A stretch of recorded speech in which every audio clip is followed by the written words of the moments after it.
20वां अध्याय। कश्मीर यात्रा में बाधा। पिताजी, मैं गर्मी की छुट्टियों में गुरुदेव और 4 मित्रों को लेकर हिमालय की तलहटी में स्थित पहाड़ियों के क्षेत्र में जाना चाहता हूँ। क्या आप मुझे कश्मीर के 6 रेलवे पास और यात्रा में खर्च के लिए पर्याप्त रुपया देंगे? मेरी अपेक्षा के अनुरूप ही पिताजी ठहाका मारकर हंसने लगे। यह तीसरी बार है कि तुम मुझे फिर वही शेख चिल्ली की कहानी सुना रहे हो।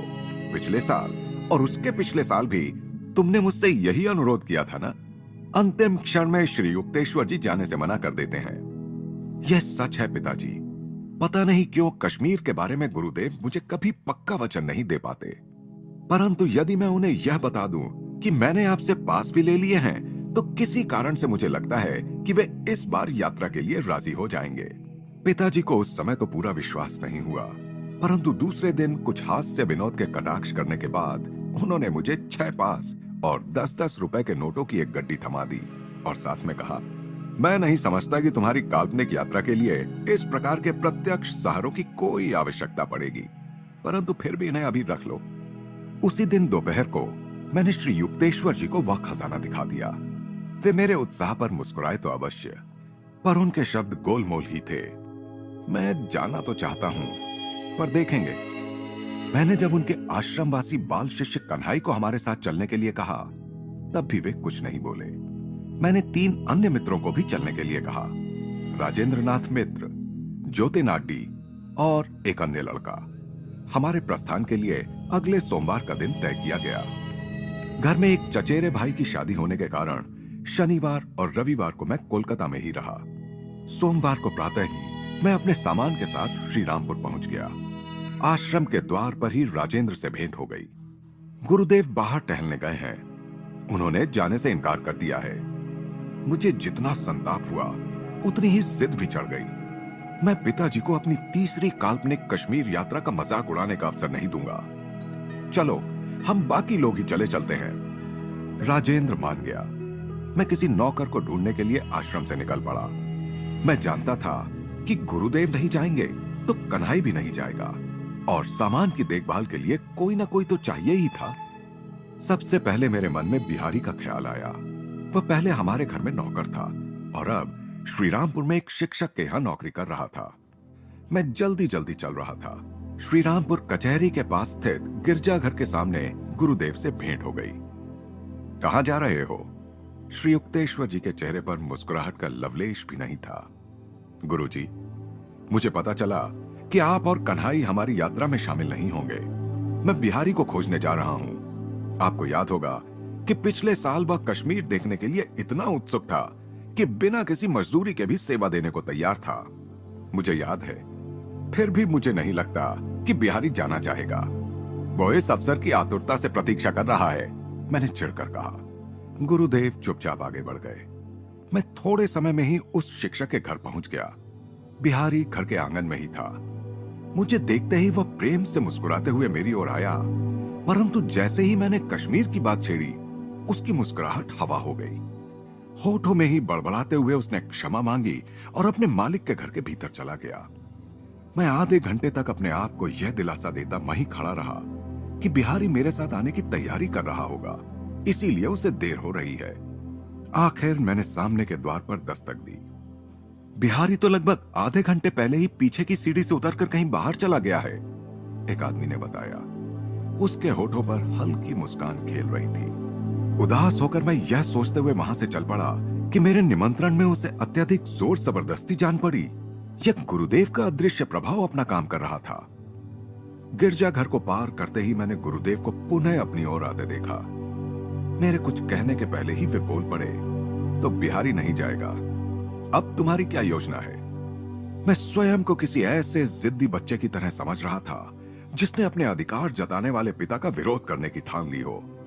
गुरुजी, मैं अपने चाचा जी के पास यह अनुरोध करने जा रहा हूं कि वे अपने नौकर लालधारी को मेरे साथ भेज दें। तुम्हारी इच्छा ही है तो अपने चाचा से मिल लो, परंतु मुझे नहीं लगता वहां जाने पर तुम्हें कोई खुशी होने वाली है।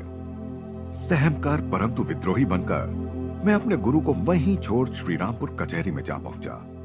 मेरे चाचा शारदा घोष ने, जो एक सरकारी वकील थे, बड़े प्रेम से मेरा स्वागत किया। मैं आज ही कुछ मित्रों के साथ कश्मीर जा रहा हूं। मैंने उन्हें बताया, कई वर्षों से मुझे हिमालय की इस यात्रा की प्रतीक्षा थी। मुझे बहुत खुशी हुई मुकुंद। तुम्हारी यात्रा को अधिक आरामदायक बनाने के लिए क्या मैं कुछ कर सकता हूं? इन स्नेहपूर्ण शब्दों से मेरा उत्साह और भी अधिक बढ़ गया। मैंने कहा, चाचा जी, क्या आप अपने नौकर लालधारी को मेरे साथ भेज सकेंगे? मेरे सीधे साधे अनुरोध से मानो भूचाल आ गया। चाचा जी इतने जोर से उछल पड़े कि उनकी कुर्सी उलट गई। मेज पर पड़े कागज दसों दिशाओं में उड़ गए और उनका हुक्का अत्यधिक खड़खड़ाहट के साथ फर्श पर जा गिरा।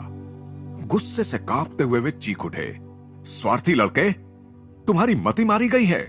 अपनी इस मटर गश्ती की यात्रा पर तुम मेरे नौकर को ले जाओगे तो मेरे काम कौन करेगा?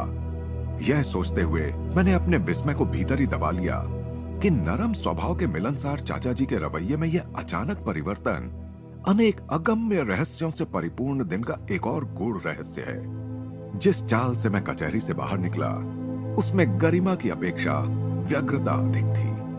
मैं आश्रम लौट आया, जहां मेरे मित्रगण एकत्र होकर आस लगाए बैठे थे। मेरे मन में यह विश्वास अब जोर पकड़ता जा रहा था कि गुरुदेव के इस रवैये के पीछे कोई समुचित परंतु अत्यंत गहन उद्देश्य अवश्य है। अपने गुरु की इच्छा को विफल करने का प्रयत्न करने के पश्चाताप से मेरा मन ग्लानि से भर आया। मुकुंद, क्या तुम थोड़ी देर मेरे साथ यहां रहना नहीं चाहोगे?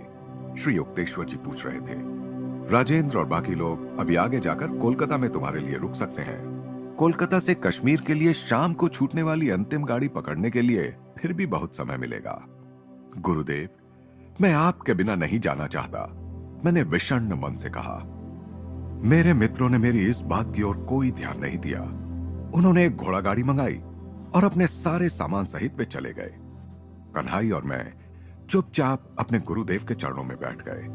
आधे घंटे तक सब मौन बैठे रहने के बाद गुरुदेव उठे और दूसरे तल्ले के भोजन कक्ष की ओर चल दिए। कन्हई, मुकुंद का खाना परोस दो, उसकी ट्रेन का समय हो रहा है। कंबल के आसन पर से उठते ही अचानक मुझे भयंकर मिचली आने लगी और पेट में मरोड़ के साथ भयंकर शूल उठने लगा। ऐसा लग रहा था मानो पेट में छुरियां चल रही हों। यातना इतनी तीव्र थी कि मुझे ऐसा लग रहा था जैसे किसी ने मुझे अचानक दारुण नर्क कुंड में फेंक दिया हो। अंधे की भांति हाथ से टटोलते हुए लड़खड़ाते कदमों से मैं अपने गुरु की ओर बढ़ने लगा और उनके सामने जाकर ढह पड़ा। भयावह एशियाटिक कॉलरा के सब लक्षण प्रकट हो गए थे। श्री युक्तेश्वर जी और कन्हई मुझे उठाकर बैठक खाने में ले गए। भीषण वेदना से तड़पते हुए मैं चीख उठा, गुरुदेव, मैं अपना जीवन आपके चरणों में समर्पित करता हूं। और उस समय मुझे सचमुच ऐसा लग रहा था कि जीवन का सागर मेरे देह किनारे से दूर जा रहा था। श्री युक्तेश्वर जी ने मेरा सिर अपनी गोद में रख लिया और अत्यंत कोमलता से उसे सहलाते हुए बोले, अब तुम्हें पता चला कि इस समय तुम यदि अपने मित्रों के साथ स्टेशन पर होते तो क्या होता। मुझे इस विचित्र प्रकार से तुम्हारी देखभाल करनी पड़ी क्योंकि यात्रा के इस विशिष्ट समय के बारे में मेरे निर्णय पर तुमने संदेह किया।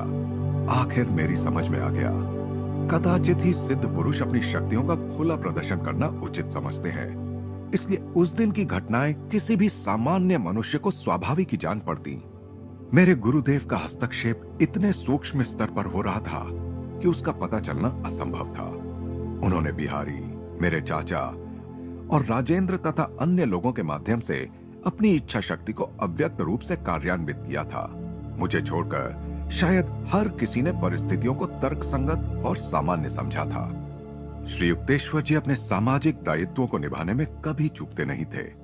अतः उन्होंने डॉक्टर को बुला लाने के लिए और चाचा जी को सूचित करने के लिए कन्हई को भेज दिया।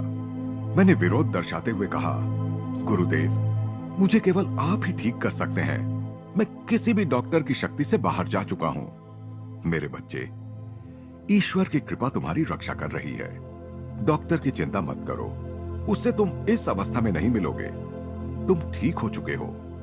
मेरे गुरुदेव के मुंह से ये शब्द निकलते ही मेरी तीव्र वेदना अचानक गायब हो गई। कमजोरी तो थी, पर मैं उठकर बैठ गया। शीघ्र ही एक डॉक्टर वहां आए और उन्होंने मेरी जांच की। तुम्हारा संकट टल गया है, उन्होंने कहा। लेबोरेटरी टेस्ट के लिए तुम्हारे कुछ नमूने मैं अपने साथ ले जाता हूं। दूसरे दिन प्रातःकाल ही डॉक्टर जल्दबाजी में आए। मैं स्वस्थ चित होकर बैठा हुआ था। मेरे हाथ को पकड़कर धीरे धीरे थपथपाते हुए उन्होंने कहा, अच्छा, तुम तो इस प्रकार बैठकर गपशप कर रहे हो जैसे मृत्यु तुम्हारे पास फटकी भी नहीं थी। तुम्हारे नमूनों के परीक्षण से जब मुझे पता चला कि तुम्हें एशियाटिक कॉलरा हो गया है, तो तुम्हें अभी जीवित देखने की बहुत ही कम आशा मेरे मन में थी। तुम बहुत भाग्यवान हो बच्चे कि तुम्हें रोग निवारण की दैवी शक्ति से संपन्न गुरु मिले हैं। मुझे इस बात का पूरा विश्वास हो गया है। मैं पूरी तरह से सहमत था। जब डॉक्टर निकल ही रहे थे तो राजेंद्र और आंटी दरवाजे पर आ पहुंचे। डॉक्टर और मेरे मुरझाए चेहरों पर दृष्टि पड़ते ही उनके चेहरों पर प्रकट रोष के भाव सहानुभूति में बदल गए। जब तुम कोलकाता में ट्रेन के समय पर नहीं पहुंचे तो हमें बहुत गुस्सा आ गया था। तुम बीमार हो गए हो? हाँ। जब मेरे मित्रों ने अपना सामान फिर उसी कोने में रखा जहां वह कल था, तो मुझे हंसी आए बिना नहीं रही। उस प्रसंग के योग्य एक पद मेरे मुंह से निकल पड़ा। जहाज एक निकला था स्पेन जाने के लिए, वहां पहुंचने से पहले ही विवश हुआ लौट आने के लिए। गुरुदेव कमरे में आए। मैंने स्वास्थ्य लाभ करने वाले रोगी को मिल सकने वाली छूट का लाभ उठाते हुए प्रेम से उनका हाथ पकड़ लिया। गुरुदेव, मैंने कहा, 12 वर्ष की आयु से ही मैंने हिमालय जाने का कई बार असफल प्रयास किया, और अब अंततः मुझे इस बात का विश्वास हो गया है कि आपके आशीर्वाद के बिना मां पार्वती मुझे अपने पास नहीं आने देंगी।